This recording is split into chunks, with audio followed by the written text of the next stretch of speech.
Hey guys, this is Brad and Mike from Dallas Geek, back with our second video for our convention series. Two? Okay. Yes.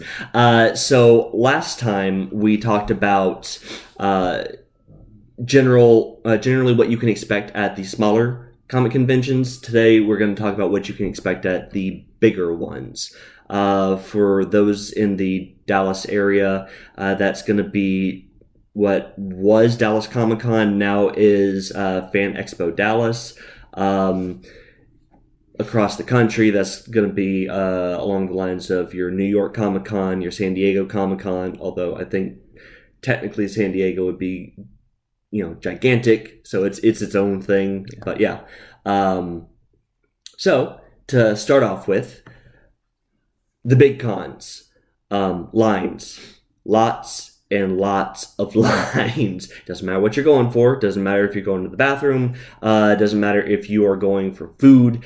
There's lines for everything. Especially if you're going for the bathroom. Oh, dear Lord. Or food. Think of the big conventions like an amusement park when it comes to lines. Yep. No matter what you want to do, there's a line for it, and it's probably not going to be just a couple people. So just go into it expecting that's a thing, and there's no avoiding it. Yep. It's a thing with some stuff, guys. A thing with some stuff. Yeah.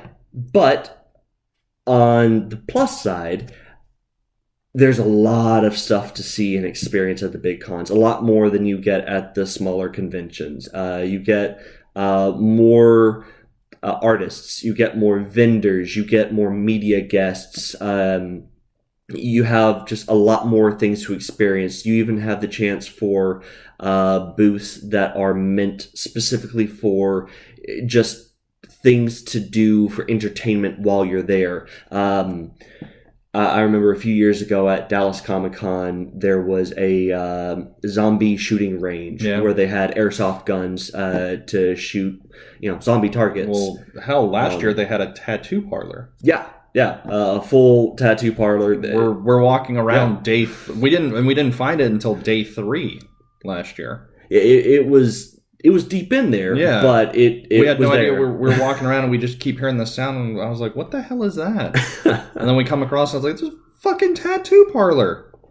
Yeah, there were 3 artists in there. Yeah, and the funniest part is even a lot of the vendors in the area around them didn't know there was a tattoo artist there. They heard the buzzing and just thought there had to be something wrong with the lights. Yeah, it was insane. And you go back there and it was like, I think it was like a 20 by 20 foot little area that they had sectioned off, and like full on tattoos going on. Yeah. Once again, even that had a line for people waiting, but that honestly was just kind of cool to come across. Yep.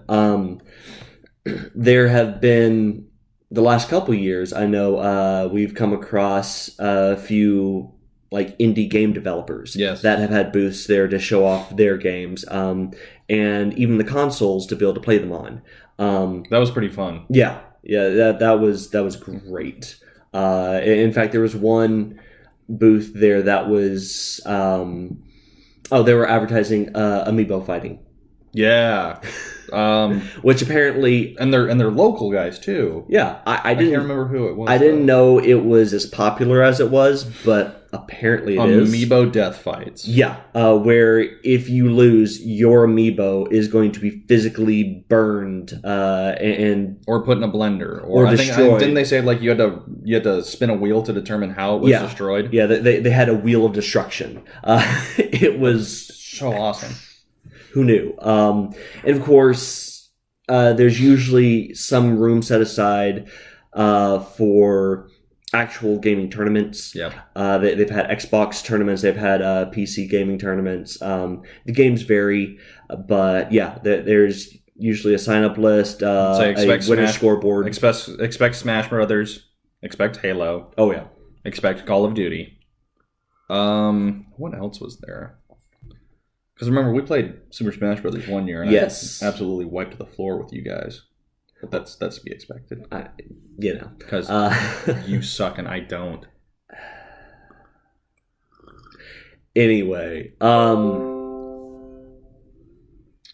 Okay, you guys didn't hear that. That was nothing. Definitely not my computer trying to update itself. No. Huh. That's Yeah. huh. Huh? Anyway, Another thing what you can else? expect is wear a comfortable pair of shoes Oh yeah, because you're gonna walk a lot. Like a I lot. wish I would have kept like a step counter of how far we walked last year. Well, our buddy Aaron had his on the one day that he was there with us, and I think it was like 3 and some change in terms of miles walked. Oh, that was for him. Yeah, on I one know my day. wife had hers on her phone going because she uses that for work every day and checked it, and it was.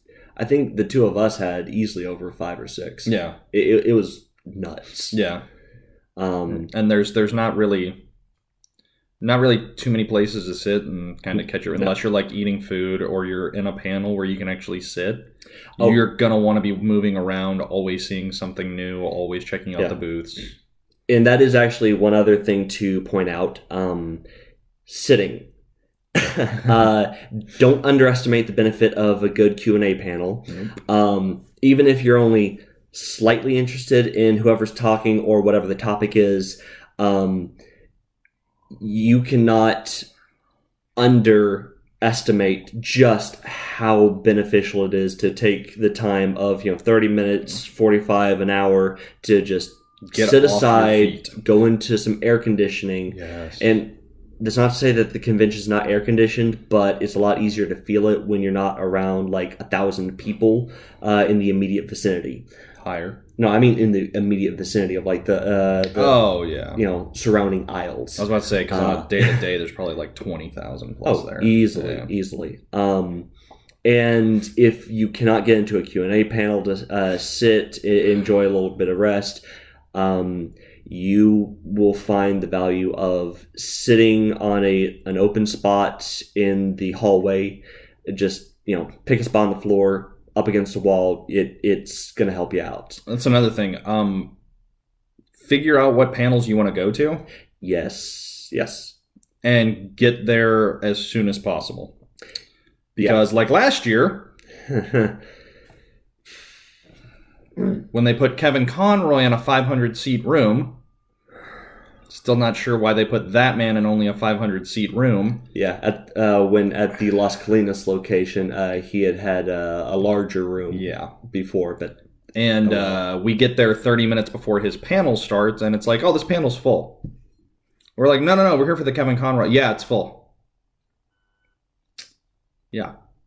So plan accordingly. Yes. Most of the time, the panel schedules are going to be posted online in advance. There might be some day of changes that you will want to check the schedule handouts that they have at the con. So definitely always grab those when they're available.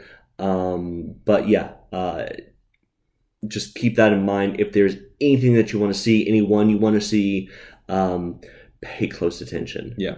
Don't be a weirdo. They're just people, guys. Yeah. Just people. If you're going to be and that's another thing, the Q&A panels, if you're going to ask a question, for the courtesy of everybody else in the room, please be concise. Don't take 5 minutes to get to a question that the answer is 2 to 3 words to answer. Just don't do it. The rest of us thank you for it because there are plenty of other people behind you that want to ask questions too. Right. So, as great as it is that you want to share that this person's work has changed your life, that's what the autograph line is for. Yes. You can tell them anything you want there, and that's perfectly acceptable. Mm-hmm. As long as you don't go into creepy territory. Yeah. But which most people do. Let's be honest. Well, it depends. Creepy changes from guest to guest. Like John Barrowman, for example, has a much wider array of what is acceptable compared to someone like, say X-Wing pilot number 2 from A New Hope, that may just be going in for their first attempt at joining the convention circuit might not be used to it. X-Wing pilot number 2, huh? That's actually been a thing. Oh, God. Oh, yeah. Of course it has. Oh, and that's another thing about the guests that you will see. Yes, the big conventions, you will see plenty of big names that you're familiar with from movies, from TV shows, even if it was, just a really popular guest spot. But you'll also see just as many guests that were maybe even unnamed positions in a film, in a TV show, that just happened to find out that there was a niche audience that really liked what their 5-second part was, and there are people that want their autograph. Like Boba Fett.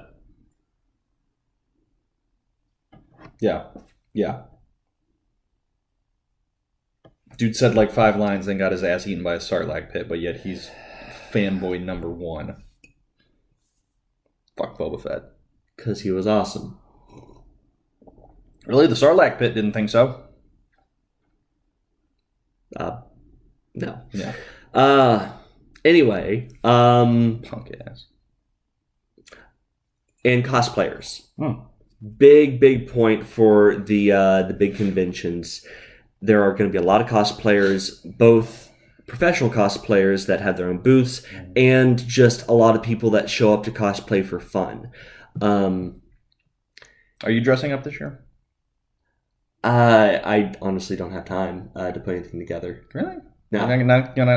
Mark Hamill's going to be there. Not going to put together your cock knocker outfit? I'm telling you right now, if you put together a cock knocker outfit and we can get Aaron to go as Jay, I will go as Silent Bob. I'm telling you right now, I will do it. If for any of you that have not seen Jay and Silent Bob Strike Back, I hate you. Just watch it. Thank us later. If you're a Kevin Smith fan and have not seen that, shame on you. Again, I hate you if you haven't seen it. And then let's see. So the cosplayers that are there just for fun, most of them are going to be completely okay with getting their pictures taken. In fact, that's half the reason why they're showing up in costume is because they want to get attention. They want to have their picture taken. Just be sure to be polite. And they want to interact with you guys. Yeah. They're fans just like you guys. They just went to the time of putting together a costume. Yeah. So just ask them. Yeah, be polite, be kind, be courteous, and don't forget, just because they're in costume, that doesn't mean that they don't have things they want to see and do as well. Right. So don't try to be taking up all of their time as well. No, just a quick like, hey, can I get a picture with you? Yeah. I'll probably spend a couple minutes talking to you, and then you guys are done. Chances are you're going to see them or 100 other people that you want to get pictures of throughout the convention. Mm-hmm. So if you see one person that has like a group of 50 people trying to get pictures of them because their costume's just that awesome, you can try to jump in line to get be picture 51. But maybe, just remember they probably want to go check out a couple booths as well. So maybe see if you can run into them later on. So, and also, if you do decide to dress up, people will not leave you the fuck alone. We're just gonna put it that way. People are gonna, if your costume's good enough, man, like people are gonna want to take a picture with you and everything like that.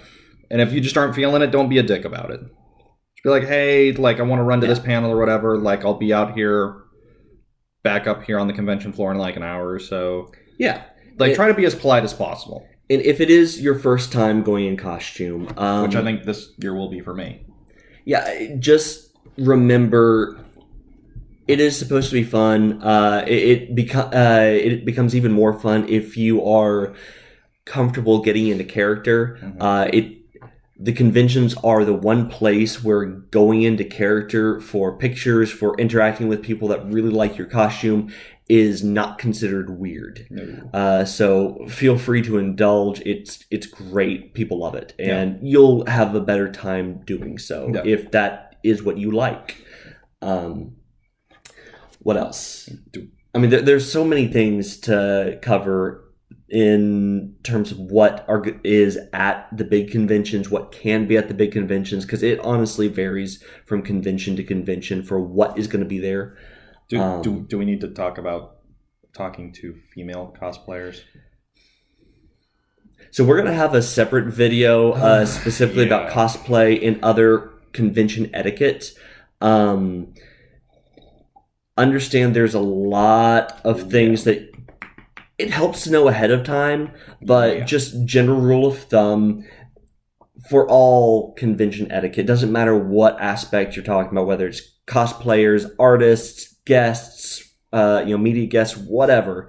Be polite. Please be understanding that they're people too. And if saying or doing something to someone outside of the convention setting, outside of the situation that they weren't in that costume or weren't doing this or that is convention specific, if saying or doing something to them would be considered creepy or rude outside of that context, it's still creepy or rude in that context. Just very much be so. Polite. That's a big one. And as long as you can do that and be very courteous of everybody else around you, both your and their convention experience, will be good.